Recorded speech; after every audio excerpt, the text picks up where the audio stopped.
It's like the Wii and the DS had a child and made this basically. Solid mind here, and today we are looking at Nintendo's biggest failure, the Nintendo Wii.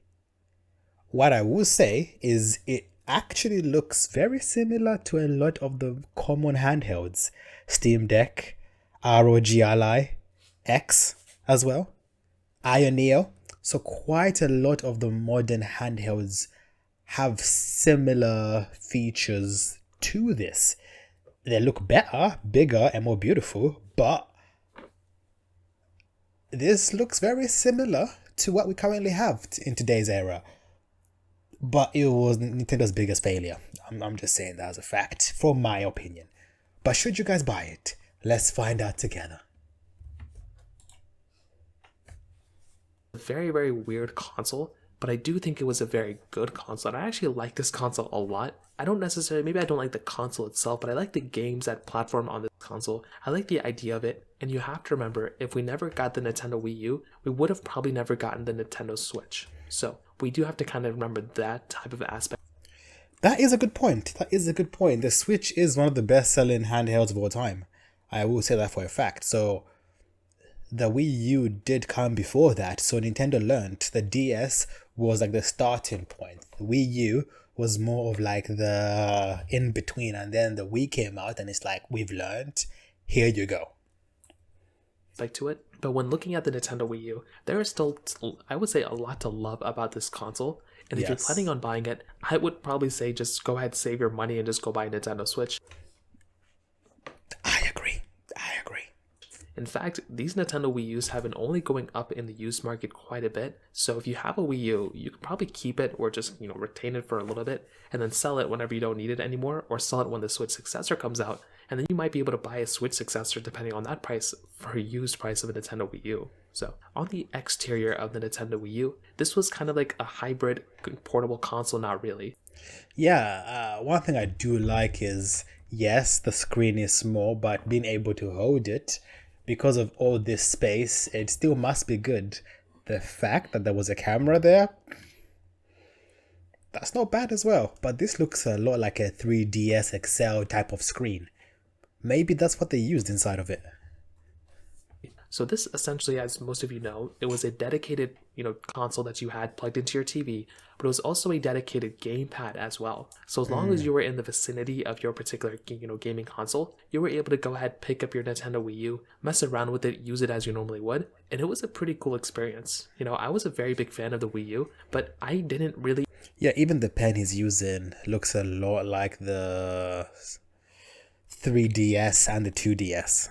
And the DS in general. Even know it was a gaming console, like separate. I thought it was an extension to the Wii. And it's funny, so many people had that same exact thought process as well. And I generally thought, it's so crazy how much I thought that, because usually I'm pretty, I know technology a little bit. I talk about technology all the time. And even I, back then, had a hard time understanding it. But at this point, I totally get it.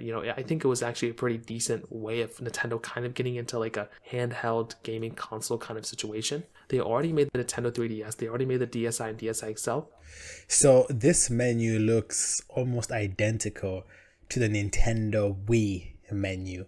It's like the Wii and the DS had a child and made this, basically. But I'm sure they didn't want to make like a dedicated, other gaming console like that was portable, because they didn't want to cannibalize the sales of the 3DS. But this approach on paper actually makes a lot of sense.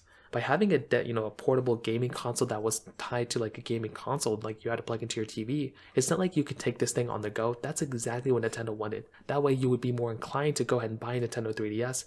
That way they wouldn't have to go ahead and have to, kind of be competitors within themselves. With the 3DS, there really wasn't any competition. Maybe you had like the PlayStation Vita, but really the main competition the 3DS had was basically like mobile gaming. And the 3DS had a rocky start, but it did really well later on. The Wii U...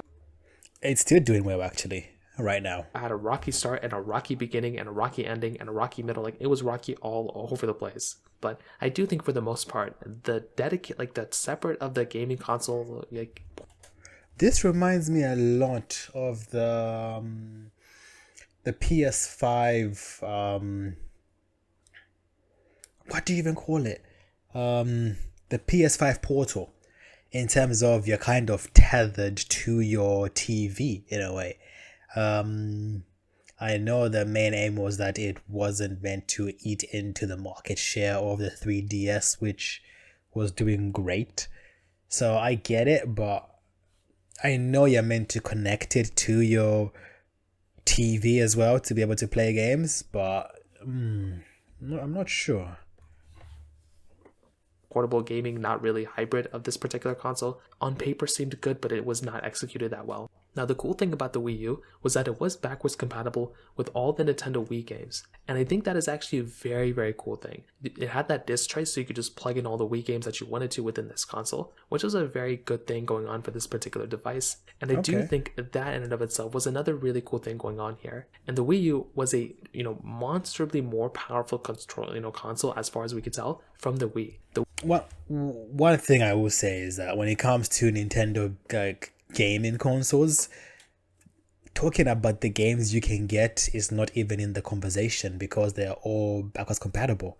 So the 2DS, the 3DS, the Wii, um, most of the games you can find on each of these consoles basically.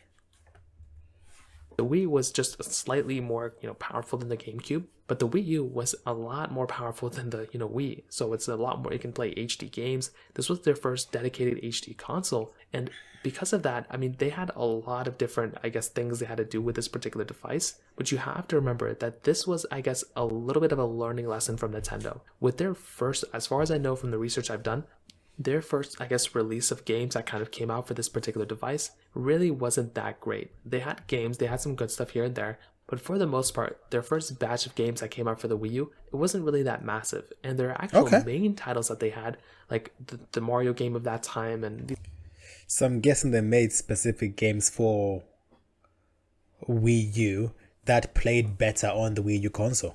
these other games at that time too, they weren't really massive, I guess, selling points for people to go ahead and buy this console. When you look at the Nintendo Wii, that gaming console had so many legendary titles in it. I mean, you look at, all the Marios that came out, the Mario Kart that came out for the, console, which was, not people's favorite, but it was still very, very, it sold very well. Lots of, games across the board, including that time. So it was a little bit of a different experience.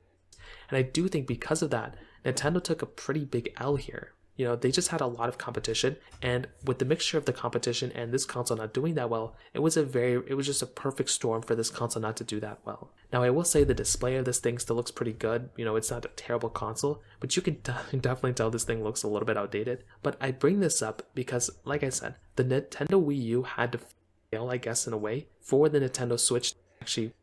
Okay, let's leave that there. So here it's looking like £85 for this. To buy it, to trade it in, it's £39, and for a voucher 56. So you can buy this. I've seen a few online as well where you can get it between £80 to probably £150. So that's not too bad actually. This is literally the exact same price as the 3DS. So should you get this? If I had a choice between the 3DS and the Wii U, I would get the 3DS. So don't get this. There's no point. Either get the 3DS or get the Nintendo Switch. I would not get this. So don't buy it. Yeah, I don't like it. Maybe I'm biased. I think this doesn't make sense in today's era, basically. It's not as portable as the 3DS and a Switch, and it's basically like a PlayStation Portal for the Nintendo. So thanks for watching, guys. Like, comment, subscribe. Peace.